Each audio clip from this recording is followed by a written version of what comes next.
Programme ਦੇ ਵਿੱਚ ਅਸੀਂ ਸਤਿ ਸ੍ਰੀ ਅਕਾਲ ਕਹਿੰਦੇ ਹਾਂ ਸਾਰੇ ਸਟਾਫ ਵੱਲੋਂ ਤੇ ਤੁਹਾਡਾ ਜੀ ਆਇਆਂ ਕਰਦੇ ਹਾਂ ਇਸ ਪ੍ਰੋਗਰਾਮ ਦੇ ਵਿੱਚ।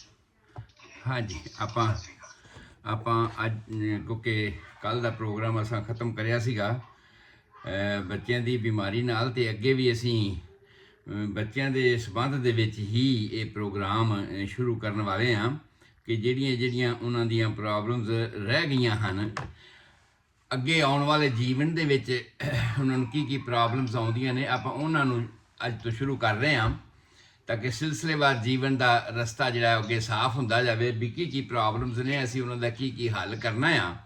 ਇਹ ਸਾਰੀਆਂ ਗੱਲਾਂ ਅਸੀਂ ਅੱਜ ਦੇ ਪ੍ਰੋਗਰਾਮ ਦੇ ਵਿੱਚ ਵਿਚਾਰਨੀਆਂ ਨੇ। ਸੋ ਚੀਮਾ ਸਾਹਿਬ, ਸਭ ਤੋਂ ਪਹਿਲੀ ਗੱਲ ਜਿਹੜੀ ਇਸ ਸੰਬੰਧ ਦੇ ਵਿੱਚ ਆਉਂਦੀ ਹੈ, ਜਦੋਂ ਅਸੀਂ ਵੈਕਸੀਨੇਸ਼ਨ ਦੀ ਗੱਲ ਅਸੀਂ ਪਹਿਲਾਂ ਕਰ ਚੁੱਕੇ ਹਾਂ ਕਿ ਆਮ ਤੌਰ 'ਤੇ ਬੱਚੇ ਨੂੰ ਪਹਿਲੇ ਮਹੀਨੇ, ਦੂਸਰੇ ਮਹੀਨੇ DPT ਵਗੈਰਾ ਦੇ, ਫਿਰ ਚੌਥੇ ਮਹੀਨੇ, ਫਿਰ 6ਵੇਂ ਮਹੀਨੇ, 15ਵੇਂ ਮਹੀਨੇ, 18ਵੇਂ ਮਹੀਨੇ, ਅਤੇ ਫਿਰ 4 ਸਾਲ ਬਾਅਦ, 6 ਸਾਲ ਬਾਅਦ। ਇਹ ਇੱਕ ਰੂਟੀਨ ਹੈ ਜਿਹੜਾ ਆਮ ਹਸਪਤਾਲਾਂ ਦੇ ਵਿੱਚ ਚਾਰਟ ਬਣਿਆ ਹੁੰਦਾ ਆ, ਅਤੇ ਉਸ ਚਾਰਟ ਦੇ ਮੁਤਾਬਕ ਆਮ ਤੌਰ 'ਤੇ ਡਾਕਟਰ ਉਹਨਾਂ ਨੂੰ ਰਿਕਮੈਂਡ ਕਰਦੇ ਨੇ ਮਾਵਾਂ ਨੂੰ ਵੀ ਭਾਈ ਤੁਸੀਂ ਇਸ ਟਾਈਮ 'ਤੇ ਆਉਣਾ ਹੈ ਔਰ ਬੱਚਿਆਂ ਨੂੰ ਆਪਣੇ ਟੀਕੇ ਜਿਹੜੇ ਨੇ ਨਾਰਮਲ ਲਵਾਉਣੇ ਨੇ। ਇਹ ਗੱਲ ਆਪਾਂ ਆਮ ਸਾਰੇ ਸਰੋਤਿਆਂ ਦੇ ਨਾਲ ਅੱਗੇ ਪਹਿਲਾਂ ਸਾਂਝੀ ਕਰ ਚੁੱਕੇ ਹਾਂ। ਸੋ ਔਰ ਉਸ ਤੋਂ ਬਾਅਦ ਕੱਲ੍ਹ ਦਾ ਸਾਡਾ ਜਿਹੜਾ ਪ੍ਰੋਗਰਾਮ ਸੀ ਉਹ ਮਸਕੂਲਰ ਡਿਸਟ੍ਰੋਫੀ ਦਾ ਸੀਗਾ, ਔਰ ਮਸਕੂਲਰ ਡਿਸਟ੍ਰੋਫੀ ਦੇ ਸੱਜਣਾ ਦੇ ਕਾਲ ਵੀ ਆਏ, ਲੋਕਾਂ ਨੇ ਪੁੱਛਿਆ ਵੀ ਉਸ ਸੰਬੰਧ ਦੇ ਵਿੱਚ, ਜਿਨ੍ਹਾਂ ਨੇ ਇਹ ਪ੍ਰੋਗਰਾਮ ਸੁਣਿਆ ਵੀ ਹੈ, ਜਿਨ੍ਹਾਂ ਦਾ ਸੰਧੂ ਸਾਹਿਬ ਵੱਲੋਂ ਦਾ ਕੁਐਸਚਨ ਸੀਗਾ, ਉਹਨਾਂ ਦੀ ਵੀ ਕਾਲ ਆਈ। ਮੈਂ ਧੰਨਵਾਦੀ ਹਾਂ ਕਿ ਮੇਰੇ ਇਸ ਬੋਲਣ ਦਾ ਕੁਝ ਫਾਇਦਾ ਹੋਇਆ ਅਤੇ ਤੁਸੀਂ ਸਾਰੇ ਲੋਕਾਂ ਨੇ ਸੁਣਿਆ। ਅੱਜ ਦਾ ਜਿਹੜਾ ਸਾਡਾ ਵਿਸ਼ਾ ਹੈ ਇੱਕ ਬਹੁਤ ਹੀ ਜ਼ਿਆਦਾ, ਅਮਰੀਕਾ ਦੇ ਵਿੱਚ ਹੋ ਸਕਦਾ ਹੈ ਇੰਡੀਆ ਦੇ ਵਿੱਚ ਇਸ ਤਰ੍ਹਾਂ ਦੀ ਗੱਲ ਨਾ ਹੋਵੇ, ਜਿੰਨੇ ਸਾਲ ਵੀ ਮੈਂ ਤਕਰੀਬਨ 50 ਸਾਲਾਂ ਦੇ ਵਿੱਚੋਂ 25 ਸਾਲ 26 ਸਾਲ ਮੈਂ ਇੰਡੀਆ ਦੇ ਵਿੱਚ ਹੀ ਪ੍ਰੈਕਟਿਸ ਕੀਤੀ ਹੈ। ਇੰਡੀਆ ਦੇ ਵਿੱਚ ਇਸ ਤਰ੍ਹਾਂ ਦੀਆਂ ਬਿਮਾਰੀਆਂ ਬਹੁਤ ਘੱਟ ਮਿਲੀਆਂ ਮੈਨੂੰ, ਬਹੁਤ ਘੱਟ, ਰੇਅਰ ਕੋਈ ਨਾ ਕੋਈ ਬੱਚਾ ਹੁੰਦਾ ਸੀ ਅਤੇ ਅਸੀਂ ਉਹਨੂੰ ਕਹਿੰਦੇ ਸੀ ਇਹ ਬੜਾ ਸ਼ੈਤਾਨ ਆ ਜਾਂ ਇਹ ਥੋੜ੍ਹਾ ਜਿਹਾ ਸੁਸਤ ਹੈ, ਬਸ ਇੰਨਾ ਕੁ ਕਹਿ ਕੇ ਅਸੀਂ ਸਾਰ ਦਿੰਦੇ ਸਾਂ। ਪਰ ਜਿੱਥੋਂ ਤੱਕ ਡਾਇਗਨੋਸਿਸ ਦੀ ਗੱਲ ਸੀ, ਉਹ ਡਾਇਗਨੋਸਿਸ ਤੱਕ ਅਸੀਂ ਨਹੀਂ ਪਹੁੰਚਦੇ ਸਾਂ ਕਿਉਂਕਿ ਬੜਾ ਰੇਅਰ ਹੁੰਦਾ ਸੀਗਾ, ਕੋਈ ਰੇਅਰ ਹੀ ਕੁਐਸਚਨ ਹੁੰਦਾ ਸੀਗਾ ਔਰ ਰੇਅਰ ਹੀ ਬੱਚਾ ਇਸ ਤਰ੍ਹਾਂ ਦਾ ਸਾਹਮਣੇ ਆਉਂਦਾ ਸੀਗਾ। ਅੱਜ ਅਸੀਂ ਜਿਸ ਬਿਮਾਰੀ ਬਾਰੇ ਗੱਲ ਕਰਨ ਵਾਲੇ ਹਾਂ ਉਸ ਨੂੰ ਕਹਿੰਦੇ ਆ ADHD, ਔਰ ਦੂਸਰਾ ਨਾਂ ਹੈ ਔਟਿਜ਼ਮ। ਔਟਿਜ਼ਮ ਦੇ ਨਾਂ 'ਤੇ ਆਮ ਤੌਰ 'ਤੇ ਬਹੁਤ ਸਾਰੇ ਬੱਚੇ ਹਸਪਤਾਲਾਂ ਦੇ ਵਿੱਚ ਅੱਜ ਕੱਲ੍ਹ ਜਾ ਰਹੇ ਨੇ। ਅਸੀਂ ਇਹਦੀ ਡਿਟੇਲ ਜਾਣਨੀ ਹੈ ਵੀ ਇਹ ਪੈਦਾ ਕਿਉਂ ਹੁੰਦਾ, ਕੀ ਕੁਛ ਹੁੰਦਾ ਅਤੇ ਹੁੰਦਾ ਕੀ ਹੈ। ADHD ਹੁੰਦਾ ਹੈ attention deficiency syndrome and hypertrophy disease, hyper activity disease. ਸੋ ਇੱਕ ਲਫ਼ਜ਼ ਜਿਹੜਾ ਹੈ ਉਹ ਇਸ ਗੱਲ ਨੂੰ ਕਲੀਅਰ ਕਰ ਰਿਹਾ ਹੈ ਕਿ ਇੱਕ ਤਾਂ ਅਟੈਂਸ਼ਨ ਡੈਫੀਸ਼ੀਐਂਸੀ ਹੈ, ਦੂਸਰਾ ਹਾਈਪਰ ਐਕਟਿਵ ਆ, ਧਿਆਨ ਨਹੀਂ ਦਿੰਦਾ ਅਤੇ ਆਪਣੀ ਮਰਜ਼ੀ ਦੇ ਨਾਲ ਜੋ ਮਰਜ਼ੀ ਉਹਨੇ ਕਰਨਾ ਅਤੇ ਬਹੁਤ ਤੇਜ਼ ਇੱਧਰ ਉੱਧਰ ਦੌੜਿਆ ਫਿਰਦਾ ਹੈ, ਆਪਣੀ ਮਰਜ਼ੀ ਦੀਆਂ ਐਕਟੀਵਿਟੀਆਂ ਕਰਦਾ ਫਿਰਦਾ ਆ। ਹੈ ਦੋਵੇਂ ਹੀ, ਔਟਿਜ਼ਮ ਵੀ ਅਤੇ ADHD ਵੀ, ਇਹ ਦੋਵੇਂ ਹੀ ਮਾਨਸਿਕ ਤਰ੍ਹਾਂ ਦੀਆਂ ਖਰਾਬੀਆਂ ਹਨ, ਮਾਨਸਿਕ ਤਰ੍ਹਾਂ ਦੇ ਰਹਿ ਗਏ ਵਿਕਾਰ ਹਨ ਜਿਨ੍ਹਾਂ ਦੇ ਕਰਕੇ ਇਹ ਕੰਡੀਸ਼ਨਾਂ ਪੈਦਾ ਹੁੰਦੀਆਂ ਨੇ। ਆਪਾਂ ਕਾਰਨ ਵੀ ਦੱਸਣੇ ਨੇ ਆਪਣੇ ਸਰੋਤਿਆਂ ਨੂੰ। ਅਤੇ ਜਿਹੜਾ ਔਟਿਜ਼ਮ ਹੁੰਦਾ ਆ, ਜੇ ਅਸੀਂ ADHD ਨੂੰ ਕਹਿੰਦੇ ਹਾਂ ਐਕਟਿਵ ਜਾਂ ਹਾਈਪਰ ਐਕਟਿਵ ਅਤੇ ਔਟਿਜ਼ਮ ਨੂੰ ਕਹਿੰਦੇ ਆ ਡਲ। ਆਮ ਇੱਕ ਸਧਾਰਨ ਬੱਚਾ ਹੁੰਦਾ, ਉਹਦੀਆਂ ਸਧਾਰਨ ਐਕਟੀਵਿਟੀਜ਼ ਹੁੰਦੀਆਂ ਨੇ, ਸਧਾਰਨ ਆਪਣੇ ਜੀਵਨ ਦੇ ਵਿੱਚ ਵਿਚਰਦਾ ਜਿਵੇਂ ਆਮ ਸਾਰੇ ਬੱਚੇ ਵਿਚਰਦੇ ਨੇ। ਪਰ ਜੇ ਇੱਕ ਬੱਚਾ ਲੋੜ ਤੋਂ ਵੱਧ ਹਾਈਪਰ ਆ, ਜਾਂ ਦੂਜੇ ਪਾਸੇ ਇੱਕ ਬੱਚਾ ਲੋੜ ਤੋਂ ਵੱਧ ਜਿਹੜਾ ਸੁਸਤ ਹੈ, ਜਿੰਨਾ ਕਿ ਉਹਨੂੰ ਸੁਸਤ ਨਹੀਂ ਹੋਣਾ ਚਾਹੀਦਾ, ਅਤੇ ਇਹ ਇੱਕ ਡਿਵੀਜ਼ਨ ਹੈ, ਇੱਕ ਡਿਮਾਰਕੇਸ਼ਨ ਹੈ ਇਹਨਾਂ ਦੋ ਗੱਲਾਂ ਦੇ ਵਿੱਚ, ADHD ਅਤੇ ਔਟਿਜ਼ਮ। ਬਹੁਤਾ ਕਰਕੇ ਔਟਿਜ਼ਮ ਅਤੇ ADHD ਨੂੰ ਆਮ ਤੌਰ 'ਤੇ ਵੱਖ ਕਰਨਾ ਆਮ ਸਧਾਰਨ ਗੱਲ ਨਹੀਂ, ਕਿਉਂਕਿ ਬਹੁਤ ਸਾਰੀਆਂ ਐਕਟੀਵਿਟੀਆਂ ਮਾਨਸਿਕਤਾ ਦੇ ਨਾਲ ਜੁੜੀਆਂ ਹੋਈਆਂ ਨੇ ਅਤੇ ਅਸੀਂ ਸਾਰੇ ਉਹਨੂੰ ਇੱਕੋ ਹੀ ਸਮਝੀ ਜਾ ਰਹੇ ਹਾਂ। ਪਰ ਉਹਨਾਂ ਦੇ ਵਿੱਚ ਜਿਹੜੇ ਕੁਝ ਵਖਰੇਵੇਂ ਨੇ, ਅਸੀਂ ਉਹਨਾਂ ਦੀ ਗੱਲ ਕਰ ਰਹੇ ਹਾਂ ਵੀ ਜਿਹੜਾ ADHD ਹੈ, ਅਟੈਂਸ਼ਨ ਡੈਫੀਸ਼ੀਐਂਸੀ ਅਤੇ ਹਾਈਪਰ ਐਕਟੀਵਿਟੀ, ਦੋ ਗੱਲਾਂ, ਉਹਦੇ ਵਿੱਚ ਜਿਹੜਾ ਬੱਚਾ ਹੈ ਉਹ ਇੰਪਲਸਿਵ ਹੁੰਦਾ ਹੈ, ਇੱਕਦਮ ਬੈਠਾ ਇੱਕਦਮ ਦੌੜਨਾ ਸ਼ੁਰੂ ਕਰ ਦਿੱਤਾ, ਜਾਂ ਤੁਸੀਂ ਉਹਨੂੰ ਆਵਾਜ਼ ਮਾਰ ਰਹੇ ਹੋ, ਧਿਆਨ ਹੀ ਨਹੀਂ ਦੇ ਰਿਹਾ, ਤੁਹਾਡੀ ਗੱਲ ਹੀ ਨਹੀਂ ਸੁਣ ਰਿਹਾ, ਜਿਹੜੀ ਚੀਜ਼ ਤੁਹਾਡੀ ਆਵਾਜ਼ ਆ ਜਿਹੜੀ ਉਹ ਥੋੜੀ ਜਿਹੀ ਇਦਾਂ ਲੱਗਦਾ ਵੀ ਜਿੱਦਾਂ ਫੋਨ ਤੁਹਾਡੇ ਮੂੰਹ ਤੋਂ ਪਰੇ ਚਲ ਗਿਆ। ਮੈਂ ਨੇੜੇ ਕਰ ਲੈਣਾ। ਸੋ ਇਸ ਤਰ੍ਹਾਂ ਹੁੰਦਾ ਆ ਕਿ ਬੱਚਾ ਬੈਠਾ ਬੈਠਾ ਇੱਕਦਮ ਦੌੜਨਾ ਸ਼ੁਰੂ ਕਰ ਦਿੱਤਾ, ਹਾਈਪਰ ਐਕਟ, ਉਹਦੀ ਆਪਣੇ ਮਨ 'ਚ ਹੀ ਆਏ ਖਿਆਲ। ਯਾਦ ਰੱਖਣਾ ਇਹ ਮਾਨਸਿਕ ਤਰ੍ਹਾਂ ਦੇ ਰੋਗ ਨੇ, ਦੋਵੇਂ ਹੀ ਮਾਨਸਿਕ ਇੰਪਲਸ ਹੈ ਤੇ ਮਾਨਸਿਕ ਹੀ ਡਲਨੈਸ ਆ। ਮਾਨਸਿਕ ਇੰਪਲਸ ਜਿਹੜੀ ਹੈ ਉਹ ADHD ਵਿੱਚ ਹੈ, ਮਾਨਸਿਕ ਡਲਨੈਸ ਜਿਹੜੀ ਹੈ ਉਹ ਔਟਿਜ਼ਮ ਦੇ ਵਿੱਚ ਹੈ। ਜੇ ਬੱਚਾ ਲੋੜ ਨਾਲੋਂ ਵੱਧ ਸੁਸਤ ਆ ਤੇ ਉਹ ਔਟਿਜ਼ਮ ਹੈ, ਜੇ ਬੱਚਾ ਲੋੜ ਨਾਲੋਂ ਵੱਧ ਤੇਜ਼ ਆ ਤੇ ਉਹ ADHD ਹੈ। ਤੇਜ਼ ਤੋਂ ਮਤਲਬ ਇਹ ਨਹੀਂ ਹੈ ਕਿ ਜਿਹੜੀਆਂ ਨਾਰਮਲ ਜ਼ਰੂਰੀ ਕਾਰਵਾਈ, ਜਿਹੜਾ ਕਿ ਬੰਦਾ ਜ਼ਰੂਰੀ ਕਾਰਵਾਈ ਕਰਦਾ ਉਹਨੂੰ ਤਾਂ ਅਸੀਂ ਬਹੁਤ ਚੰਗਾ ਸਮਝਦੇ ਹਾਂ ਨਾ। ਜੇ ਬੱਚਾ ਉਮਰ ਦੇ ਹਿਸਾਬ ਤੇ ਜਿੰਨੇ ਉਹਦੇ ਮਾਈਲਸਟੋਨਸ ਨੇ, ਉਹਦਾ ਰਿੜਨਾ, ਉਹਦਾ ਤੁਰਨਾ, ਖੜੇ ਹੋਣਾ, ਉਹਦਾ ਦੰਦੀਆਂ ਕੱਢਣਾ, ਉਹਦਾ ਬੋਲਣਾ, ਅਗਰ ਇਹ ਨਾਰਮਲ ਹੈ ਤੇ ਅਸੀਂ ਸਮਝਦੇ ਤਾਂ ਫਿਰ ਨਾਰਮਲ ਹੈ ਨਾ। ਜਾਂ ਉਹਨੂੰ ਤੇਜ਼ੀ ਨਾਲ ਕਰ ਰਿਹਾ ਤੇ ਤਾਂ ਵੀ ਅਸੀਂ ਸਮਝਦੇ ਨਾਰਮਲ ਆ। ਪਰ ਜੇ ਇਹ ਸਾਰੇ ਹਾਲਾਤ ਵੀ ਉਹਦੇ ਸਲੋ ਨੇ ਤੇ ਉਹਦੀ ਮਾਨਸਿਕ ਐਕਟੀਵਿਟੀ ਵੀ ਇਸ ਟਾਈਪ ਦੀ ਹੈਗੀ ਹੈ ਕਿ ਇੱਕਦਮ ਬੈਠਾ ਬੈਠਾ ਦੌੜਿਆ, ਜੋ ਉਹਨੇ ਕਰਨਾ ਹੈ ਕਰਿਆ, ਔਰ ਉਸ ਤੋਂ ਬਾਅਦ ਫਿਰ ਉਹ ਬੈਠ ਗਿਆ। ਤੁਸੀਂ ਉਹਨੂੰ ਆਵਾਜ਼ਾਂ ਮਾਰਦੇ ਹੋ, ਤੁਸੀਂ ਉਹਨੂੰ ਬੁਲਾਉਂਦੇ ਹੋ, ਤੁਸੀਂ ਉਹਦੇ ਨਾਲ ਗੱਲ ਕਰਦੇ ਹੋ, ਤੁਹਾਡੀ ਗੱਲ ਵੱਲ ਧਿਆਨ ਨਹੀਂ ਦਿੰਦਾ। ਇਨਅਟੈਂਟਿਵ ਜਿਹਨੂੰ ਅਸੀਂ ਕਹਿੰਦੇ ਹਾਂ। ਸੋ ਜਿਹੜਾ ਇਹ ਇਨਅਟੈਂਟਿਵ ਵਾਲੀ ਗੱਲ ਹੈ ਇਹ ADHD ਦੀ ਗੱਲ ਹੈ। ਪਰ ਆਪਣੀ ਮਰਜ਼ੀ ਨਾਲ ਜਦੋਂ ਉਹਨੇ ਕਰਨਾ ਹੈ। ਜਿਸ ਚੀਜ਼ ਦੀ ਉਹਨੂੰ ਡਿਮਾਂਡ ਹੈ ਉਸ ਚੀਜ਼ ਨੂੰ ਉਹਨੇ ਤੁਹਾਡੇ ਕੋਲੋਂ ਮੰਗ ਲੈਣਾ ਆ। ਲੇਕਿਨ ਜਿਸ ਚੀਜ਼ ਨੂੰ ਉਹਨੇ ਡਿਮਾਂਡ ਕੀਤੀ ਹੈ ਤੇ ਮੰਗ ਲਿਆ ਆ, ਉਹਦੇ ਉੱਪਰ ਬਹੁਤੀ ਦੇਰ ਤੱਕ ਟਿਕ ਕੇ ਨਹੀਂ ਰਹਿਣਾ। ਇੱਕ ਖਿਡੌਣਾ ਉਹਨੇ ਲੈ ਲਿਆ, ਇੱਕ ਚੀਜ਼ ਉਹਨੇ ਲੈ ਲਈ ਤੇ ਤੁਸੀਂ ਦੇ ਦਿੱਤੀ ਉਸ ਨੂੰ। ਮੰਗਣ ਦਾ ਉਹਨੂੰ ਪਤਾ ਹੈ ਵੀ ਆਹ ਮੈਂ ਚੀਜ਼ ਲੈ ਲੈਣੀ ਹੈ, ਲੈ ਲਈ, ਪਰ ਬਹੁਤੀ ਦੇਰ ਉਸ ਚੀਜ਼ ਨਾਲ ਵੀ ਉਹ ਪਲੇ ਨਹੀਂ ਕਰਦਾ, ਬਹੁਤੀ ਉਹਦੇ ਨਾਲ ਵੀ ਉਹ ਅਟੈਚਡ ਨਹੀਂ ਰਹਿੰਦਾ। ਬਹੁਤਾ ਜਿਹੜਾ ਉਹਦਾ ਅਟੈਂਸ਼ਨ ਹੈ ਫਿਰ ਕਿਸੇ ਪਾਸੇ ਡਾਈਵਰਟ ਹੋ ਜਾਂਦਾ ਹੈ। ਸੋ ਇਸ ਨੂੰ ਅਸੀਂ ਕਹਿੰਦੇ ਹਾਂ ADHD, ਠੀਕ ਹੈ, attention deficiency and hyper activity disease. ਬੱਚਿਆਂ ਦੇ ਵਿੱਚ ਇਹ ਹੁੰਦੀ ਹੈ। ਦੂਸਰੀ ਪਾਸੇ ਅਸੀਂ ਔਟਿਜ਼ਮ ਦੀ ਜਦੋਂ ਗੱਲ ਕਰਦੇ ਹਾਂ ਤੇ ਔਟਿਜ਼ਮ ਡਾਲਿਆ ਹੈ, ਇਹ ਵੀ ਮਾਨਸਿਕ ਰੋਗ ਹੀ। ਇੰਟਰੈਕਸ਼ਨ ਨਹੀਂ ਕਰਦਾ, ਤੁਸੀਂ ਉਹਨੂੰ ਬੁਲਾਉਂਦੇ ਹੋ, ਅੱਖਾਂ ਤੁਹਾਡੇ ਵੱਲੇ ਨਹੀਂ ਕਰਦਾ। ਤੁਸੀਂ ਉਹਨੂੰ ਪਿਆਰ ਕਰਦੇ ਹੋ ਤੇ ਤੁਹਾਡੇ ਨਾਲ ਉਹ ਚਿੜਚਿੜਾਪਨ ਵਿਖਾਉਂਦਾ ਜਾਂ ਬਸ ਮੂੰਹ ਪਾਸੇ ਕਰ ਲੈਂਦਾ। ਤੁਹਾਡੇ ਪਿਆਰ ਦਾ ਜਵਾਬ ਉਹ ਪਿਆਰ ਵਿੱਚ ਨਹੀਂ ਦਿੰਦਾ। ਇਹ ਔਟਿਜ਼ਮ ਦੀਆਂ ਨਿਸ਼ਾਨੀਆਂ ਹਨ। ਗੱਲ ਨੂੰ ਜੇ ਉਹਨੂੰ ਲੋੜ ਆ ਤੇ ਗੱਲ ਨੂੰ ਉਹ ਰਿਪੀਟ ਕਰਦਾ ਆ, ਹਰ ਗੱਲ ਨੂੰ ਰਿਪੀਟ ਕਰਨਾ ਸ਼ੁਰੂ ਕਰਦਾ, ਲੇਕਿਨ ਉਹਦਾ ਕਮਿਊਨੀਕੇਸ਼ਨ ਸਕਿੱਲ ਨਹੀਂ ਹੈ ਕਿ ਤੁਸੀਂ ਚਾਹੋ ਜਦੋਂ ਚਾਹੋ ਵੀ ਉਹਦੇ ਨਾਲ ਤੁਸੀਂ ਗੱਲਾਂ ਕਰਨੀਆਂ ਤਾਂ ਤੁਹਾਡੇ ਨਾਲ ਗੱਲਾਂ ਕਰੇ, ਐਸਾ ਨਹੀਂ ਹੈ। ਉਹਦੀ ਆਪਣੀ ਮਰਜ਼ੀ ਹੈ ਤੇ ਉਹ ਤੁਹਾਡੇ ਨਾਲ ਗੱਲ ਕਰ ਲਵੇ, ਇਹ ਠੀਕ ਹੈ। ਲੇਕਿਨ ਗੱਲਾਂ ਕਰਨ ਦੇ ਵਿੱਚ ਵੀ ਸਟੈਮਰਿੰਗ ਦਾ ਇੱਕ ਸਾਈਨ ਹੈ। ਸਟੈਮਰਿੰਗ ਤੁਸੀਂ ਸਮਝੋ ਥਥਲਾਉਣਾ। ਬੱਚੇ ਪੂਰੀ ਤਰ੍ਹਾਂ ਬੋਲੀ ਬੋਲਦੇ ਨਹੀਂ, ਥਥਲਾਉਂਦੇ ਆ। ਕੁਝ ਬੱਚੇ ਜਿਹੜੇ ਨੇ ਉਹ ਐਜ਼ ਏ ਹੋਲ ਬੋਲੀ ਵਿੱਚ ਥਥਲਾਉਂਦੇ ਆ। ਕੁਝ ਬੱਚੇ ਐਸੇ ਨੇ ਜਿਹੜੇ ਕੋਈ ਖਾਸ ਲਫ਼ਜ਼ ਨਹੀਂ ਬੋਲ ਸਕਦੇ, ਸੱਸਾਂ ਨੂੰ ਨਹੀਂ ਬੋਲ ਸਕਦੇ, ਰਾੜਾ ਨੂੰ ਨਹੀਂ ਬੋਲ ਸਕਦੇ। ਕੁਝ ਇਸ ਤਰ੍ਹਾਂ ਦੇ ਖਾਸ ਲਫ਼ਜ਼ ਨੇ ਜਿਨ੍ਹਾਂ ਲਫ਼ਜ਼ਾਂ ਨੂੰ ਉਹ ਨਹੀਂ ਬੋਲਦੇ। ਇਸ ਨੂੰ ਅਸੀਂ ਡਲ ਕੰਡੀਸ਼ਨ ਵਿੱਚ ਲੈਂਦੇ ਹਾਂ। ਪਰ ਜਿਸ ਇੱਥੇ ਹੀ ਰਹਿ ਜਾਵੇ ਤਾਂ ਕੋਈ ਗੱਲ ਨਹੀਂ। ਇਹ ਵੀ ਇੱਕ ਸਧਾਰਨ ਗੱਲ ਹੈ ਜਿਹੜੀ ਅੱਗੇ ਚੱਲ ਕੇ ਕਵਰ ਹੋ ਸਕਦੀ ਹੈ ਐਕਟੀਵਿਟੀ ਦੇ ਨਾਲ, ਜਾਂ ਜਿਵੇਂ ਜਿਵੇਂ ਬੱਚਾ ਥੋੜ੍ਹਾ ਵੱਡਾ ਹੁੰਦਾ ਉਹਦੇ ਮੁਤਾਬਕ ਥੋੜ੍ਹੀ ਸੈਟਲਮੈਂਟ ਹੋ ਸਕਦੀ ਹੈ। ਪਰ ਅਫਸੋਸ ਇਸ ਗੱਲ ਦਾ ਹੁੰਦਾ ਹੈ ਜਦੋਂ ਇਹ ਇੱਥੇ ਹੀ ਨਾ ਰੁਕ ਕੇ ਇਹ ਸਟੈਮਰਿੰਗ ਜਿਹੜੀ ਹੈ, ਲਫ਼ਜ਼ ਸਹੀ ਨਾ ਬੋਲਣਾ ਜਾਂ ਬੋਲੀ ਸਹੀ ਨਾ ਬੋਲਣਾ, ਇਹ ਇੱਥੇ ਹੀ ਰੁਕ ਕੇ ਇਸ ਤੋਂ ਅੱਗੇ ਵੱਧ ਜਾਵੇ ਤੇ ਉਹਦੇ ਨਾਲ ਕਈ ਵਾਰ ਐਪੀਲੈਪਟਿਕ ਟਾਈਪ ਦੇ ਅਟੈਕਸ ਹੋਣੇ ਸ਼ੁਰੂ ਹੋ ਜਾਂਦੇ ਆ। ਸਟੈਮਰਿੰਗ ਤੋਂ ਬਾਅਦ ਐਪੀਲੈਪਟਿਕ ਟਾਈਪ ਦੇ ਅਟੈਕ ਹੋਣੇ ਸ਼ੁਰੂ ਹੋ ਜਾਂਦੇ ਨੇ। ਔਰ ਤੁਸੀਂ ਉਸ ਦੇ ਨਾਲ ਖੇਡਣਾ ਚਾਹੁੰਦੇ ਹੋ, ਤੁਸੀਂ ਉਹਦੇ ਨਾਲ ਪਲੇ ਕਰਨਾ ਚਾਹੁੰਦੇ ਹੋ, ਤੁਸੀਂ ਉਹਨੂੰ ਕੋਈ ਸਮਝਾਉਣਾ ਚਾਹੁੰਦੇ ਹੋ, ਉਹਨੇ ਤੁਹਾਡੀ ਗੱਲ ਨਹੀਂ ਸੁਣਨੀ ਔਰ ਆਪਣੀ ਮਰਜ਼ੀ ਨਾਲ ਉਹਨੂੰ ਜੋ ਆਇਆ ਉਹ ਉਸਨੇ ਉਹਦੇ ਮੁਤਾਬਕ ਕਰਨਾ ਆ। ਇੰਜੋਇਮੈਂਟ ਨਹੀਂ ਹੈ। ਦੂਜੇ ਲਫ਼ਜ਼ਾਂ ਵਿੱਚ ਕਹਿ ਸਕਦੇ ਹਾਂ ਕਿ ਕਿਸੇ ਵੀ ਇੱਕ ਗੱਲ ਦੇ ਵਿੱਚ ਲੰਬੇ ਸਮੇਂ ਤੱਕ ਉਹਦਾ ਇੰਜੋਇਮੈਂਟ ਨਹੀਂ ਹੈ। ਇਹ ਆਟਿਜ਼ਮ ਹੈ। ਔਰ ਇਸੇ ਤਰ੍ਹਾਂ ਹੀ ਡਿਲੇਡ ਲਰਨਿੰਗ ਸਕਿੱਲ ਆ। ADHD ਦਾ ਬੱਚਾ ਜਿਹੜਾ ਦੌੜਿਆ ਭੱਜਿਆ ਫਿਰਦਾ, ਜਿਹੜਾ ਓਵਰ ਐਕਟਿਵ ਆ, ਉਹਨੂੰ ਲਰਨਿੰਗ ਸਕਿੱਲ 'ਚ ਕੋਈ ਪ੍ਰੋਬਲਮ ਨਹੀਂ ਹੈ। ਲਰਨਿੰਗ ਸਕਿੱਲ ਹੈ, ਪਰ ਬਹੁਤਾ ਜਿਹਨਾਂ ਟਿਕ ਕੇ ਬੈਠ ਨਹੀਂ ਸਕਦਾ, ਬਹੁਤੀ ਦੇਰ ਉਹ ਟਿਕ ਕੇ ਬੈਠ ਨਹੀਂ ਸਕਦਾ, ਪਰ ਲਰਨਿੰਗ ਸਕਿੱਲ ਉਹਦਾ ਕਾਬਲ ਹੈ, ਲਰਨਿੰਗ ਸਕਿੱਲ 'ਚ ਉਹਨੂੰ ਕੋਈ ਕਮੀ ਨਹੀਂ। ਜਦੋਂ ਕਿ ਆਟਿਜ਼ਮ ਦਾ ਜਿਹੜਾ ਬੱਚਾ ਆ ਉਹਦਾ ਲਰਨਿੰਗ ਸਕਿੱਲ ਵੀ ਸਲੋ ਹੈ ਔਰ ਉਹ ਇਸ ਗੱਲ ਵੱਲੇ ਧਿਆਨ ਵੀ ਨਹੀਂ ਦਿੰਦਾ।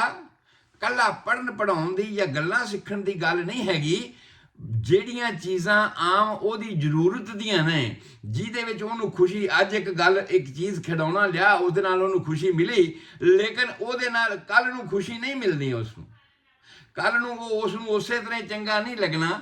ਇਹ ਜਿਹੜੀਆਂ ਕੰਡੀਸ਼ਨਾਂ ਨੇ ਇਹ ਆਟਿਜ਼ਮ ਦੀਆਂ ਹੁੰਦੀਆਂ ਨੇ। ਸੋ ਆਮ ਤੌਰ 'ਤੇ ਇਹ ਦੋਵੇਂ ਹੀ ਬਿਮਾਰੀਆਂ, ਆਟਿਜ਼ਮ ਵੀ ਤੇ ADHD ਵੀ, ਮੈਂ ਸਮਝਦਾ ਵਖਰੇਵਾਂ ਕਰਨ ਵਾਸਤੇ ਬੜਾ ਆਪਾਂ ਡਿਟੇਲ ਦੱਸ ਦਿੱਤੀ ਹੈ ਵੀ ਉਹਨਾਂ ਦੋਹਾਂ 'ਚ ਇੱਕ ਐਕਟਿਵ ਇੱਕ ਡਲ, ਠੀਕ ਆ, ਇੱਕ ਦਾ ਫੋਕਸ ਨਹੀਂ, ਇੱਕ ਆਪਣੀ ਮਰਜ਼ੀ ਨਾਲ ਕੰਮ ਕਰਦਾ, ਇੱਕ ਦਾ ਬਿਲਕੁਲ ਫੋਕਸ ਨਹੀਂ, ਉਹ ਤੁਹਾਡੇ ਨਾਲ ਇੰਟਰੈਕਟ ਨਹੀਂ ਕਰਦਾ। ਔਰ ਇਸੇ ਤਰ੍ਹਾਂ ਹੀ ADHD ਦੇ ਬੱਚੇ ਨੂੰ ਬੋਲਣ 'ਚ ਕੋਈ ਪ੍ਰੋਬਲਮ ਨਹੀਂ ਆਉਂਦੀ, ਜਦੋਂ ਕਿ ਡਲ ਜਿਹੜਾ ਆਟਿਜ਼ਮ ਹੈ ਉਸ ਨੂੰ ਬੋਲਣ ਵਿੱਚ ਪ੍ਰੋਬਲਮ ਆ ਰਹੀ ਹੈ ਔਰ ਉਹ ਕਿਸੇ ਵੀ ਗੱਲ ਦੇ ਵਿੱਚ ਲਗਾਤਾਰ ਖੁਸ਼ੀ ਮਹਿਸੂਸ ਨਹੀਂ ਕਰਦਾ।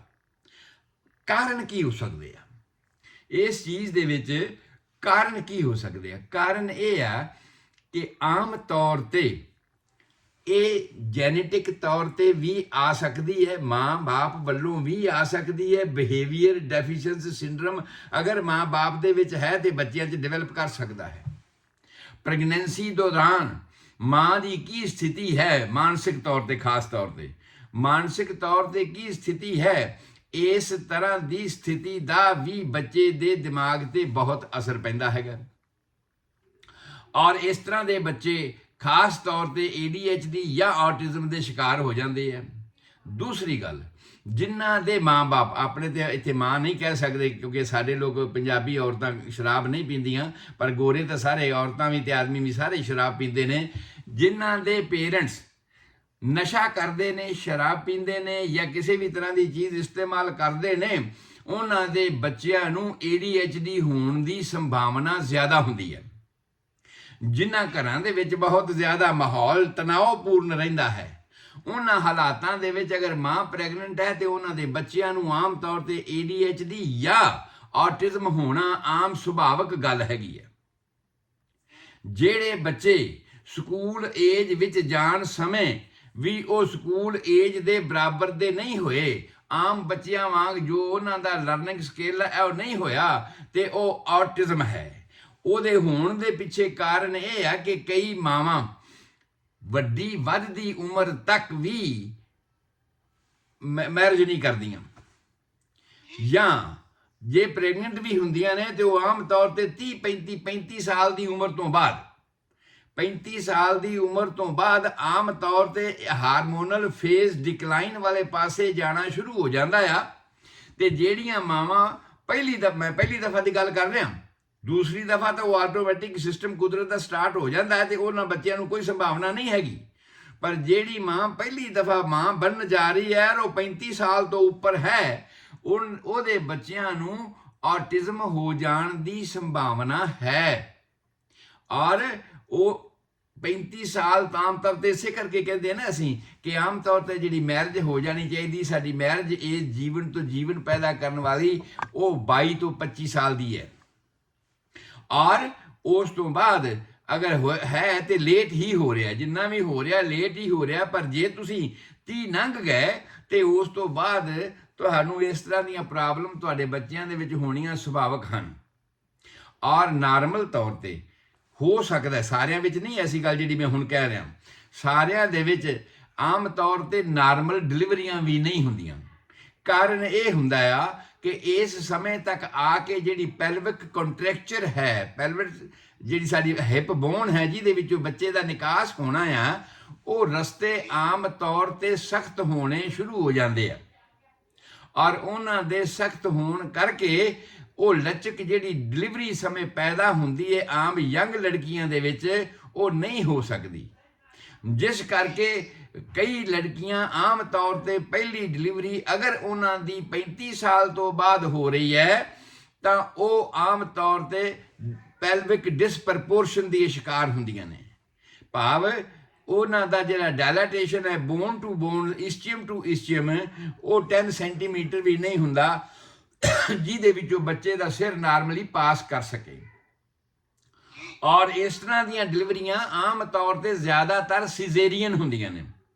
ਰਿਕਮੈਂਡਡ, ਹਾਲਾਂਕਿ ਸਿਜ਼ੇਰੀਅਨ ਹੋਣ ਦੇ, ਜਦੋਂ ਸਿਜ਼ੇਰੀਅਨ ਦੀ ਗੱਲ ਆਉਣੀ ਹੈ ਗਾਇਨੀ ਦੇ ਵਿੱਚ, ਮੈਂ ਤੁਹਾਨੂੰ ਦੱਸਣਾ ਹੋਰ ਬਹੁਤ ਸਾਰੇ ਕਾਰਨ ਨੇ ਜਿਹਦੇ ਕਰਕੇ ਸਾਨੂੰ ਡਾਕਟਰ ਰਿਕਮੈਂਡ ਕਰਦੇ ਨੇ ਸਿਜ਼ੇਰੀਅਨ ਕਰਨਾ, ਪਰ ਮੈਂ ਗੱਲ ਸਿਰਫ ADHD ਤੇ ਆਟਿਜ਼ਮ ਦੀ ਕਰ ਰਿਹਾ ਹਾਂ ਕਿ ਜੇ ਪਹਿਲੀ ਡਿਲੀਵਰੀ 35 ਸਾਲ ਤੋਂ ਬਾਅਦ ਹੋ ਰਹੀ ਹੈ, ਅੱਗੇ ਕੋਈ ਡਿਲੀਵਰੀ ਨਹੀਂ ਹੋਈ, ਤਾਂ ਉਹਦੇ ਵਿੱਚ ਸੰਭਾਵਨਾ ਇਹ ਹੈ ਕਿ ਉਸ ਨੂੰ ਸਿਜ਼ੇਰੀਅਨ ਕਰਨਾ ਪਵੇ। ਦੂਸਰਾ, ਸੰਭਾਵਨਾ ਇਹ ਹੈ ਕਿ ਉਹਦੇ ਬੱਚੇ ਨੂੰ ਆਟਿਜ਼ਮ ਜਾਂ ADHD ਦਾ ਸ਼ਿਕਾਰ ਹੋਣਾ ਪਵੇ। ਔਰ ਇਹਨਾਂ ਸਾਰੀਆਂ ਹੀ ਗੱਲਾਂ ਦਾ ਆਮ ਤੌਰ ਤੇ ਚੀਮਾ ਸਾਹਿਬ ਤਕਰੀਬਨ ਤੀਸਰੇ ਸਾਲ ਬਾਅਦ ਪਤਾ ਲੱਗਣਾ ਸ਼ੁਰੂ ਹੁੰਦਾ ਆ। ਪਹਿਲੇ 2 ਸਾਲ ਜਿਹੜੇ ਨੇ ਉਹ ਆਮ ਤੌਰ ਤੇ ਅਸੀਂ ਸਾਰੇ ਹੀ ਬੱਚਿਆਂ ਦੇ ਲਾਡਲੇਪਣ ਦੇ ਵਿੱਚ ਸਾਰੀਆਂ ਗੱਲਾਂ ਨੂੰ ਅਬਜ਼ਰਵ ਕਰ ਜਾਂਦੇ ਹਾਂ, ਭਾਵ ਅਸੀਂ ਉਹਨੂੰ ਮਹਿਸੂਸ ਨਹੀਂ ਕਰਦੇ ਬਈ ਇਹ ਕੋਈ ਗੱਲ ਹੈਗੀ, ਲਾਡਾਂ ਚਾਵਾਂ ਦੇ ਵਿੱਚ ਹੀ ਸਾਰੀ ਗੱਲ ਲੰਘ ਜਾਂਦੀ ਹੈ। ਪਰ ਜੇ ਬੱਚਾ ਜਦ 3 ਸਾਲ ਦਾ ਹੁੰਦਾ ਹੈ, ਜਦ ਉਹਦੀ ਐਕਟੀਵਿਟੀ ਆਮ ਸਟਾਰਟ ਹੁੰਦੀ ਹੈ, ਜਦ ਤੁਸੀਂ ਉਹਦੇ ਕੋਲੋਂ ਇਹ ਤਵੱਕੋ ਕਰਦੇ ਹੋ ਕਿ ਭਾਈ ਹੁਣ ਇਹ ਮੇਰੀ ਗੱਲ ਵੱਲੇ ਧਿਆਨ ਦੇਵੇ, ਮੈਂ ਇਹਨੂੰ ਨਾਂ ਲੈ ਕੇ ਆਵਾਜ਼ ਮਾਰਾਂ ਤੇ ਮੇਰੇ ਕੋਲ ਆਵੇ, ਜਦੋਂ ਮੈਂ ਇਹਨੂੰ ਬੁਲਾਵਾਂ ਇਹ ਬੋਲੇ, ਜਿਹੜੀ ਚੀਜ਼ ਮੈਂ ਇਹਨੂੰ ਕਹਾਂ ਉਹ ਲਵੇ, ਜਾਂ ਜਿਹੜੀ ਚੀਜ਼ ਇਹ ਲਵੇ ਉਹਦੇ ਨਾਲ ਇਹ ਖੇਡੇ, ਤੇ ਜਦੋਂ ਇਹ ਸਾਰੀਆਂ ਗੱਲਾਂ ਹੀ ਨਹੀਂ ਹੁੰਦੀਆਂ, 3 ਸਾਲ ਤੋਂ ਬਾਅਦ ਜਦ ਬੱਚਾ ਤੁਹਾਡੀ ਦਿੱਤੀ ਹੋਈ ਚੀਜ਼ ਵੀ ਪ੍ਰਵਾਨ ਨਹੀਂ ਕਰਦਾ ਤੇ ਲਈ ਹੋਈ ਚੀਜ਼ ਨੂੰ ਵੀ ਬਹੁਤੇ ਲੰਬੇ ਸਮੇਂ ਤੱਕ ਇਸਤੇਮਾਲ ਨਹੀਂ ਕਰਦਾ, ਔਰ ਉਹਦਾ ਤੁਹਾਡੇ ਬੁਲਾਉਣ ਤੋਂ ਬਾਅਦ ਉਹਦਾ ਅਟੈਂਸ਼ਨ ਨਹੀਂ ਤੁਹਾਡੇ ਵੱਲੇ ਹੁੰਦਾ, ਤੁਸੀਂ ਉਹਦਾ ਨਾਂ ਲੈ ਕੇ ਵੀ ਬੁਲਾਉਂਦੇ ਹੋ, ਹੁਣ ਉਹਨੂੰ ਪਤਾ ਮੇਰਾ ਨਾਂ ਕੀ ਹੈ, ਪਰ ਤੁਸੀਂ ਨਾਂ ਲੈ ਕੇ ਵੀ ਬੁਲਾਉਂਦੇ ਹੋ ਤੇ ਉਹ ਤੁਹਾਨੂੰ ਧਿਆਨ ਨਹੀਂ ਦਿੰਦਾ, ਆਪਣੀ ਚੀਜ਼ ਦੇ ਵਿੱਚ ਮਸਤ ਹੈ। ਤੇ ਜੇ ਤਾਂ ਉਹ ਐਕਟਿਵ ਹੈ, ਮਸਤ ਹੈ, ਪਰ ਜੇ ਉਹ ਐਕਟਿਵ ਹੈ ਬਹੁਤ ਜ਼ਿਆਦਾ, ਹੋਰ ਐਕਟੀਵਿਟੀਆਂ ਵਿੱਚ ਉਲਝਿਆ ਹੋਇਆ ਹੈ, ਤੇ ਫਿਰ ਉਹ ADHD ਦਾ ਪੇਸ਼ੈਂਟ ਹੈ। ਪਰ ਜੇ ਉਹ ਆਪਣੀਆਂ ਐਕਟੀਵਿਟੀਆਂ ਦੇ ਵਿੱਚ ਸੁਸਤ ਹੈ, ਧਿਆਨ ਤੁਹਾਡੇ ਵੱਲੇ ਨਹੀਂ ਦੇ ਰਿਹਾ, ਗੱਲ ਤੁਹਾਡੀ ਨਹੀਂ ਸੁਣ ਰਿਹਾ, ਕਿਸੇ ਚੀਜ਼ ਦੇ ਵਿੱਚ ਇੰਟਰਸਟ ਉਹ ਨਹੀਂ ਲੈ ਰਿਹਾ, ਇੰਟਰਸਟ ਉਹਦਾ ਆਪਣਾ ਹੀ ਹੈ ਤੇ ਉਹਦਾ ਇੰਟਰਸਟ ਵੀ ਸਲੋ ਹੈ, ਔਰ ਉਹ ਇੰਟਰਸਟ ਸਲੋ ਹੋਣ ਦੇ ਨਾਲ ਨਾਲ ਕਿਸੇ ਇੱਕ ਹੀ ਚੀਜ਼ ਤੇ ਲਗਾਤਾਰ ਫੋਕਸ ਵੀ ਨਹੀਂ ਕਰਦਾ, ਤੇ ਫਿਰ ਉਹ ਆਟਿਜ਼ਮ ਦਾ ਬਿਮਾਰ ਹੈ। ਡਲਨੈਸ ਤੇ ਹਾਈਪਰ ਐਕਟੀਵਿਟੀ, ਇਹ 2 ਅਸੀਂ ਲਫ਼ਜ਼ ਪਹਿਲੇ ਸ਼ੁਰੂਆਤ ਦੇ ਵਿੱਚ ਕਹੇ ਨੇ ਕਿ ਇਹ ਦੋਹਾਂ ਦੀ ਡਿਵੀਜ਼ਨ ਦੇ ਬਹੁਤ ਵਧੀਆ ਲਫ਼ਜ਼ ਨੇ। ਜੇ ਸੁਸਤ ਹੈ ਤੇ ਆਟਿਜ਼ਮ, ਜੇ ਹਾਈਪਰ ਐਕਟਿਵ ਹੈ ਤੇ ADHD। ਸੋ ਇਹਦੇ ਕਾਰਨ ਅਸੀਂ ਦੱਸੇ ਭਈ, ਕਾਰਨ ਜਿਹੜੇ ਨੇ ਮਾਂ-ਬਾਪ ਵੱਲੋਂ ਆ ਸਕਦੇ ਨੇ, ਪਰ ਜ਼ਿਆਦਾਤਰ ਵੇਖਿਆ ਗਿਆ ਹੈ ਜਿਨ੍ਹਾਂ ਮਾਵਾਂ ਦੇ ਪ੍ਰੈਗਨੈਂਸੀ ਦੌਰਾਨ ਮਾਨਸਿਕ ਤਣਾਅ ਰਹਿੰਦਾ ਆ, ਜਿਹੜੀਆਂ ਮਾਵਾਂ ਪ੍ਰੈਗਨੈਂਸੀ ਦੌਰਾਨ ਸ਼ਰਾਬ ਵਗੈਰਾ ਜਾਂ ਨਸ਼ੇ ਵਗੈਰਾ ਲੈਂਦੀਆਂ ਨੇ, ਉਹਨਾਂ ਦੇ ਬੱਚਿਆਂ ਤੰਬਾਕੂ ਵਗੈਰਾ ਸਮੋਕਿੰਗ ਕਰਦੀਆਂ ਨੇ, ਕਿਉਂਕਿ ਸਾਡੇ ਤੇ ਸਮਾਜ ਵਿੱਚ ਗੱਲ ਨਹੀਂ ਹੈਗੀ, ਬਟ ਈਵਨ ਦੈਨ ਕਿਉਂਕਿ ਅਸੀਂ ਬਿਮਾਰੀ ਡਿਸਕਸ ਕਰ ਰਹੇ ਹਾਂ ਤੇ ਕਿਸੇ ਦੀ ਵੀ ਹੋ ਸਕਦੀ ਹੈ, ਜੋ ਸਾਡੇ ਕੋਲ ਡਾਟਾ ਹਨ ਅਸੀਂ ਉਹਨਾਂ ਨੂੰ ਡਿਸਕਸ ਕਰ ਰਹੇ ਹਾਂ, ਉਸ ਹਿਸਾਬ ਤੇ ਉਹਨਾਂ ਮਾਵਾਂ ਦੇ ਬੱਚੇ ਜਿਨ੍ਹਾਂ ਦਾ ਘਰੇਲੂ ਟੈਨਸ਼ਨ ਰਹਿੰਦਾ ਹੈ ਪ੍ਰੈਗਨੈਂਸੀ ਦੌਰਾਨ। ਇਸੇ ਕਰਕੇ ਕਹਿੰਦੇ ਆ ਨਾ ਕਿ ਜਦੋਂ ਪ੍ਰੈਗਨੈਂਸੀ ਹੋਵੇ ਉਸ ਵੇਲੇ ਮਾਂ ਦਾ ਮਾਹੌਲ ਬਹੁਤ ਖੁਸ਼ਗਵਾਰ ਰਹਿਣਾ ਚਾਹੀਦਾ ਹੈ, ਮਾਂ ਦੀਆਂ ਐਕਟੀਵਿਟੀਜ਼, ਮਾਂ ਦੀ ਸੋਚ, ਇਹਦਾ ਬੱਚੇ ਦੇ ਉੱਪਰ ਬਹੁਤ ਜ਼ਿਆਦਾ ਅਸਰ ਪੈਂਦਾ ਹੈ। ਔਰ ਹੁਣ ਤੱਕ ਤੇ ਮੈਡੀਕਲ ਸਾਇੰਸ ਨੇ ਇੰਨੀ ਰਿਸਰਚ ਕਰ ਲਈ ਆ ਜੀ, ਇੰਨਾ ਜ਼ਿਆਦਾ ਸਟੱਡੀ ਕਰ ਲਈ ਇਸ ਗੱਲ ਦੇ ਵਿੱਚ ਜੀਵਾ ਸਾਹਿਬ, ਕਿ ਅਸੀਂ 16 ਮਹੀਨੇ ਤੋਂ ਬਾਅਦ 16 ਵੀਕ ਤੋਂ ਬਾਅਦ 16 ਵੀਕ ਤੋਂ ਬਾਅਦ ਜਿਹੜਾ ਮਾਂ ਦੇ ਪੇਟ ਵਿੱਚ ਬੱਚਾ ਹੈ ਉਹ ਮਾਂ ਦੀਆਂ ਫੀਲਿੰਗਸ ਨੂੰ ਅਬਜ਼ਰਵ ਕਰਦਾ ਆ, ਉਹ ਬਾਹਰ ਦੀ ਸਾਊਂਡ ਨੂੰ ਅਬਜ਼ਰਵ ਕਰਦਾ ਹੈ, ਔਰ ਉਹਦੇ ਮੁਤਾਬਕ ਉਹਦੇ ਸਰੀਰ ਦੀ, ਉਹਦਾ ਪੇਟ ਵਿੱਚ ਹਿਲਣਾ ਜੁਲਣਾ, ਉਹਦੀ ਐਕਟੀਵਿਟੀ ਮਹਿਸੂਸ ਕੀਤੀ ਗਈ ਹੈ, ਜਿਹੜੀ ਇਹ ਸਾਬਤ ਕਰ ਜੀ। ਹਾਂਜੀ, ਉਹ ਇਸ ਤਰ੍ਹਾਂ ਆ ਜੀ, ਜਦੋਂ ਆਪਣੇ ਜਿਹੜੇ ਪੁਰਾਣੇ ਬਜ਼ੁਰਗ ਸੀਗੇ, ਉਹ ਜਦੋਂ ਘਰ ਦੇ ਵਿੱਚ ਬੱਚਾ ਬੱਚੀ ਪੈਦਾ ਹੋਣ ਵਾਲਾ ਹੁੰਦਾ ਸੀ ਤੇ ਉਸ ਵੇਲੇ ਘਰਾਂ ਦੇ ਵਿੱਚ ਯੋਧਿਆਂ ਦੀਆਂ, ਗੁਰੂਆਂ ਦੀਆਂ, ਹਾਂਜੀ ਹਾਂਜੀ ਫਿਲਾਸਫਰਾਂ ਦੀਆਂ ਇਸ ਤਰ੍ਹਾਂ ਦੀਆਂ ਤਸਵੀਰਾਂ ਲਾਈਆਂ ਜਾਂਦੀਆਂ ਸੀ ਯਾ ਤਾਂ ਕਿ ਜਿਹੜਾ ਬੱਚਾ ਆ ਉਹਦੇ ਉੱਪਰ ਉਹਨਾਂ ਦਾ ਪ੍ਰਤੀਬਿੰਬ ਪਵੇ। ਬਿਲਕੁਲ ਬਿਲਕੁਲ ਤੁਸੀਂ ਠੀਕ ਕਹਿ ਰਹੇ ਹੋ, ਸਾਈਕੋਲੋਜੀਕਲ ਇਫੈਕਟ ਹੁੰਦਾ ਸੀ ਇਹਨਾਂ ਦਾ।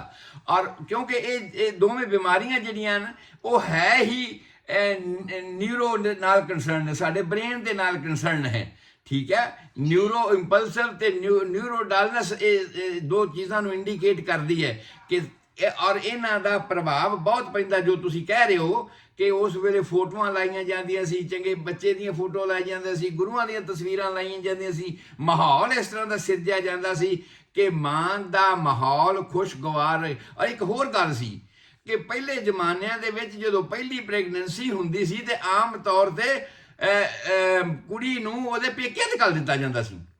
ਕਾਰਨ ਕੀ ਹੁੰਦਾ ਸੀ? ਕਾਰਨ ਇਹ ਹੁੰਦਾ ਸੀ ਕਿ ਸਹੁਰੇ ਘਰ ਦੇ ਵਿੱਚ ਕੁਝ ਨਾ ਕੁਝ ਤਣਾਅ ਜਾਂ ਕੁਝ ਨਾ ਕੁਝ ਨੂੰਹ ਨੂੰ ਲੈ ਕੇ ਸਾਡਾ ਬਿਹੇਵੀਅਰ ਬੜਾ ਡਿਫਰੈਂਟ ਸੀ, ਸਾਡੇ ਸੋਚਣ ਦਾ ਢੰਗ ਬੜਾ ਡਿਫਰੈਂਟ ਸੀ, ਸੱਸਾਂ ਬੜੇ ਹੋਰ ਤਰ੍ਹਾਂ ਸੋਚਦੀਆਂ ਸੀ ਨੂੰਹਾਂ ਬਾਰੇ। ਔਰ ਇਸ ਸੋਚ ਵਿਚਾਰ ਨੂੰ ਮੱਦੇ ਨਜ਼ਰ ਰੱਖਦਿਆਂ ਇਹ ਸਿਆਣਿਆਂ ਨੇ ਉਸ ਵੇਲੇ ਚੱਲਣ ਬਣਾਇਆ ਸੀ ਕਿ ਉਸ ਵੇਲੇ ਲੜਕੀ ਨੂੰ ਪ੍ਰੈਗਨੈਂਟ ਹੋਣ ਤੋਂ ਬਾਅਦ ਕੁਝ ਮਹੀਨਿਆਂ ਦੇ ਵਿੱਚ ਮਾਂ ਕੋਲ ਭੇਜ ਦਿੱਤਾ ਜਾਵੇ। ਇੱਕ ਤੇ ਇਹ ਸੋਚਿਆ ਜਾਂਦਾ ਆ ਕਿ ਮਾਂ ਨੇ ਜੋ ਟੇਕ ਕਰਨੀ ਹੈ ਸ਼ਾਇਦ ਸੱਸ ਨਹੀਂ ਕਰ ਸਕਦੀ। ਅੱਜ ਕੱਲ੍ਹ ਦੀਆਂ ਤੇ ਪੜ੍ਹੀਆਂ ਲਿਖੀਆਂ ਸੱਸਾਂ ਨੇ ਸਾਰੀਆਂ ਇਹ ਸਮਝਦੀਆਂ ਨੇ ਵੀ ਇਹ ਜਿਹੜੀ ਆਉਣ ਵਾਲੀ ਜਨਰੇਸ਼ਨ ਹੈ ਉਹ ਤਾਂ ਸਾਡੀ ਜਨਰੇਸ਼ਨ ਆ, ਇਹਦੀ ਸੰਭਾਲ ਕਰਨੀ ਤੇ ਮੈਂ ਇਕੱਲੀ ਨੂੰਹ ਦੀ ਥੋੜ੍ਹੀ ਕਰਨੀ ਹੈ, ਮੈਂ ਤੇ ਆਉਣ ਵਾਲੇ ਆਪਦੇ ਬੱਚੇ ਦੀ ਸੰਭਾਲ ਕਰਨੀ ਹੈ, ਮੇਰੀ ਤੀਜੀ ਜਨਰੇਸ਼ਨ ਹੈ। ਲੋਕਾਂ ਦੀ ਸੋਚ ਬਦਲ ਗਈ ਹੈ ਪਰ ਅਜੇ ਵੀ ਉਸੇ ਤਰ੍ਹਾਂ ਦੀ ਹੈ ਸੋਚ, ਜਿਸ ਕਰਕੇ ਇਹ ਬਿਮਾਰੀਆਂ ਸਾਡੀ ਕਮਿਊਨਿਟੀ ਦੇ ਵਿੱਚ ਵੀ ਪੈਦਾ ਹੋ ਰਹੀਆਂ ਨੇ। ਜਿਹੜੀ ਗੋਰਿਆਂ ਦੀ ਕਮਿਊਨਿਟੀ ਹੈ ਉਹਦੇ ਵਿੱਚ ਇਹਦੀ ਤਾਦਾਦ ਬਹੁਤ ਜ਼ਿਆਦਾ ਹੈ ਜੀ, ਬਹੁਤ ਜ਼ਿਆਦਾ ਨੰਬਰ ਆ, ਪਰ ਸਾਡੇ ਮਾਹੌਲ ਦੇ ਵਿੱਚ ਵੀ ਇਹ ਗੱਲਾਂ ਆ ਰਹੀਆਂ ਨੇ। ਪਰ ਜਿਵੇਂ ਜਿਵੇਂ ਸੱਸਾਂ ਸਿਆਣੀਆਂ ਹੋ ਰਹੀਆਂ ਨੇ, ਜਿਵੇਂ ਜਿਵੇਂ ਸੱਸ ਤੇ ਨੂੰਹ ਦੇ ਰਿਲੇਸ਼ਨ ਵਿੱਚ ਚੇਂਜ, ਇੱਕ ਤੇ ਆ ਜਿਹੜਾ ਸਾਡੇ ਟੀਵੀ ਸਟੇਸ਼ਨ ਨੇ ਇਹਨਾਂ ਨੇ ਇਹੋ ਜਿਹੇ ਨਾਟਕ ਲਾ ਛੱਡੇ ਆ ਕਿ ਕਿਸੇ ਦੀ ਸਹਿਮਤੀ ਤੇ ਦਿਖਾਉਣੀ ਹੀ ਨਹੀਂ ਨਾ, ਦੁਸ਼ਮਣੀ ਹੀ ਦਿਖਾਉਣੀ ਹੈ, ਹਰ ਰਿਸ਼ਤੇ ਨੂੰ ਤੋੜਨ ਦੀ ਦੁਸ਼ਮਣੀ ਦਿਖਾਉਣੀ ਹੈ। ਇਹਨਾਂ ਚੀਜ਼ਾਂ ਦਾ ਪ੍ਰਭਾਵ ਬਹੁਤ ਜ਼ਿਆਦਾ ਪੈਂਦਾ ਆ। ਸੋ ਮੈਂ ਇਹ ਕਹਿ ਰਿਹਾ ਕਿ ADHD ਜਾਂ ਆਟਿਜ਼ਮ ਦੇ ਵਾਸਤੇ ਜੋ ਹੁਣ ਤੱਕ ਰਿਸਰਚ ਹੋਈ ਹੈ ਮੈਡੀਕਲ ਸਾਇੰਸ ਦੀ, ਉਹ ਇਹ ਕਹਿੰਦੀ ਹੈ ਕਿ ਸਾਨੂੰ ਉਸ ਵੇਲੇ ਮਾਹੌਲ ਨੂੰ ਖੁਸ਼ਗਵਾਰ ਰੱਖਣਾ ਚਾਹੀਦਾ ਆ। ਇਹ ਸਾਡੇ ਬਜ਼ੁਰਗਾਂ ਨੇ ਉਸ ਵੇਲੇ ਸੋਚਿਆ ਹੋਊਗਾ, ਤਾਂ ਹੀ ਸ਼ਾਇਦ ਕੁੜੀਆਂ ਨੂੰ ਪੇਕਿਆਂ ਦੇ ਘੱਲਦੇ ਹੋਣਗੇ ਕਿ ਉੱਥੇ ਦਾ ਮਾਹੌਲ ਇਹਨੂੰ ਉਹਨੇ ਦਿਨਾਂ ਵਾਸਤੇ ਬੜਾ ਜੀ ਆਇਆ ਆਖਿਆ ਜਾਊਗਾ ਔਰ ਉਹ ਖੁਸ਼ਗਵਾਰ ਰਹੇਗੀ ਇਸ ਹਾਲਾਤ ਦੇ ਵਿੱਚ। ਪਰ ਮੈਂ ਇਹ ਸਮਝਦਾ ਹਾਂ ਕਿ ਉਸ ਹਾਲਾਤ ਦੇ ਵਿੱਚ ਅਗਰ ਔਰਤ ਆਦਮੀ ਦੇ ਕੋਲ ਹੀ ਰਹੇ ਔਰ ਉਹਦੀ ਪਰਵਰਿਸ਼ ਇਹਨਾਂ ਗੱਲਾਂ ਨੂੰ ਧਿਆਨ ਵਿੱਚ ਰੱਖ ਕੇ ਕੀਤੀ ਜਾਵੇ, ਇਸ ਦੀ ਸੰਭਾਲ ਕੱਲਾ ਇਹ ਸਮਝ ਕੇ ਨਾ ਕੀਤੀ ਜਾਵੇ ਵੀ ਮੈਂ ਆਪਦੇ ਘਰ ਵਾਲੀ ਦੀ ਜਾਂ ਕੋਈ ਸੱਸ ਆਪਣੀ ਨੂੰਹ ਦੀ ਸੰਭਾਲ ਕਰ ਰਹੀ ਹੈ, ਉਹ ਇਹ ਸੋਚੇ ਕਿ ਮੈਂ ਆਪਦੀ ਆਉਣ ਵਾਲੀ ਜਨਰੇਸ਼ਨ ਦੀ ਸੰਭਾਲ ਕਰਦੀ ਹਾਂ। ਮੈਂ ਆਪਣੇ ਬੱਚੇ ਦੀ ਕੀਤੀ ਸੀ, ਹੁਣ ਮੈਂ ਆਪਦੀ ਆਉਣ ਵਾਲੀ ਜਨਰੇਸ਼ਨ ਦੀ ਸੰਭਾਲ ਕਰਦੀ ਹਾਂ। ਤੇ ਸ਼ਾਇਦ ਇਹ ਆਟਿਜ਼ਮ ਦੇ ਕੇਸ ਸਾਡੀ ਕਮਿਊਨਿਟੀ ਵਿੱਚ ਤੇ ਘਟ ਸਕਦੇ ਆ। ਜਿੰਨੀਆਂ ਵੀ ਮੇਰੀਆਂ ਮਾਤਾਵਾਂ, ਮੇਰੀਆਂ ਭੈਣਾਂ, ਬੱਚੀਆਂ ਇਹ ਸੁਣ ਰਹੀਆਂ ਨੇ, ਇਸ ਗੱਲ ਨੂੰ ਇਹ ਸਮਝੋ ਕਿ ਇਹ ਮੈਡੀਕਲ ਸਾਇੰਸ ਦੀ ਰਿਸਰਚ ਦਾ ਰਿਜ਼ਲਟ ਆ ਜਿਹੜਾ ਮੈਂ ਤੁਹਾਡੇ ਨਾਲ ਸਾਂਝਾ ਕਰ ਰਿਹਾ ਹਾਂ ਕਿ ਖਾਸ ਤੌਰ ਤੇ ਇੱਕ ਤਾਂ ਜੀਵਨ ਤੋਂ ਜੀਵਨ ਦੇ ਚੱਲਣ ਦਾ ਸਾਡੀ ਉਮਰ ਦਾ ਤਕਾਜ਼ਾ 25 ਸਾਲ ਤੱਕ ਹੋਣਾ ਚਾਹੀਦਾ ਆ।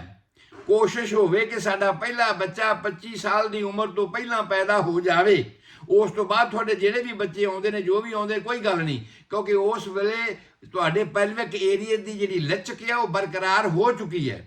ਨਹੀਂ ਤੇ ਕਈ ਵਾਰ ਐਸਾ ਵੇਖਿਆ ਗਿਆ ਚੀਮਾ ਸਾਹਿਬ ਕਿ ਜੇ ਪੈਲਵਿਕ ਕੰਟਰੈਕਸ਼ਨ ਹੈ, ਉਸ ਨੂੰ ਪੈਲਵਿਕ ਡਿਸਪ੍ਰਪੋਰਸ਼ਨ ਕਹਿੰਦੇ ਆ ਮੈਡੀਕਲ ਟਰਮ ਦੇ ਵਿੱਚ। ਪੈਲਵਿਕ ਡਿਸਪ੍ਰਪੋਰਸ਼ਨ ਦੇ ਵਿੱਚ ਜਦੋਂ ਬਹੁਤ ਜ਼ਿਆਦਾ ਜ਼ੋਰ ਲਗਾਉਣ ਤੋਂ ਬਾਅਦ ਬੱਚਾ ਹੁੰਦਾ ਆ ਤੇ ਬ੍ਰੇਨ ਦੇ ਅੰਦਰ, ਇਸ ਖੋਪੜੀ ਦੇ ਅੰਦਰ ਜਿਹੜਾ ਬ੍ਰੇਨ ਰੱਖਿਆ, ਅਲੱਗ-ਅਲੱਗ ਪੁਰਜੇ ਰੱਖੇ ਹੋਏ ਨੇ, ਉਹਨਾਂ ਦੇ ਵਿੱਚ ਕੰਟਰੈਕਸ਼ਨ ਆ ਜਾਂਦੀ ਹੈ। ਉਹਨਾਂ ਵਿੱਚ ਕਈ ਤਰ੍ਹਾਂ ਦੀਆਂ ਇਹ ਸਮਝੋ ਵੀ ਚੇਂਜਸ ਆ ਜਾਂਦੀਆਂ ਨੇ। ਔਰ ਜਿਸ ਅੰਗ ਦੇ ਵਿੱਚ ਇਸ ਤਰ੍ਹਾਂ ਦੀ ਕੋਈ ਚੀਜ਼ ਵਾਪਰ ਜਾਂਦੀ ਹੈ, ਉਸ ਅੰਗ ਨੇ ਜਿਹੜੇ ਸਰੀਰ ਦੇ ਅੰਗ ਨੂੰ ਕੰਟਰੋਲ ਕਰਨਾ ਹੁੰਦਾ ਆ, ਉਹਦਾ ਕੰਟਰੋਲ ਲਾਸਟ ਹੋ ਜਾਂਦਾ ਆ।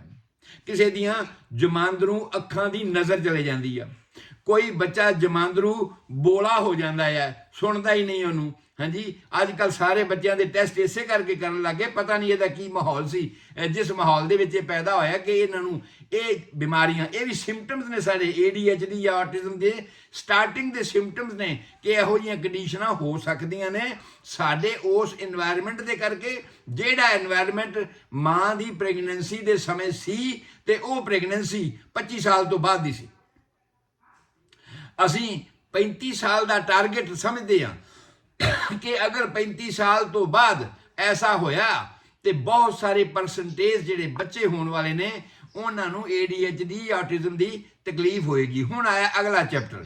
ਅਗਲਾ ਇਹ ਹੈ ਕਿ ਪ੍ਰੈਗਨੈਂਸੀ ਦੇ ਦੌਰਾਨ, ਮੈਂ ਵਾਰ-ਵਾਰ ਇਹ ਦੱਸਿਆ ਇਹਨਾਂ ਪ੍ਰੋਗਰਾਮਾਂ ਦੇ ਵਿੱਚ, ਅਗਰ ਫੋਲਿਕ ਐਸਿਡ ਦੀ ਡੈਫੀਸ਼ੀਐਂਸੀ ਹੋਵੇ ਜਿਨੇ ਸਾਡੇ ਕੈਲਸ਼ੀਅਮ ਨੂੰ ਐਬਜ਼ੌਰਬ ਕਰਨ ਵਾਸਤੇ ਕੰਮ ਕਰਨਾ ਆ, ਜਿਨੇ ਸਾਡੇ ਮਿਨਰਲਸ ਨੂੰ ਐਬਜ਼ੌਰਬ ਕਰਨ ਵਾਸਤੇ ਕੰਮ ਕਰਨਾ ਆ, ਜਿਨ੍ਹਾਂ ਮਿਨਰਲਸ ਨੇ ਸਾਡੀ ਬਾਡੀ ਦਾ ਸਟਰਕਚਰ ਬਣਾਉਣਾ ਹੈ, ਰੀੜ੍ਹ ਦੀ ਹੱਡੀ ਬਣਾਉਣੀ ਹੈ, ਬਾਕੀ ਹੱਡੀਆਂ ਬਣਾਉਣੀਆਂ ਨੇ, ਹੋਰ ਸਟਰਕਚਰ ਨੂੰ ਡਿਵੈਲਪ ਕਰਨਾ ਹੈ, ਅਗਰ ਉਹ ਨਾਰਮਲ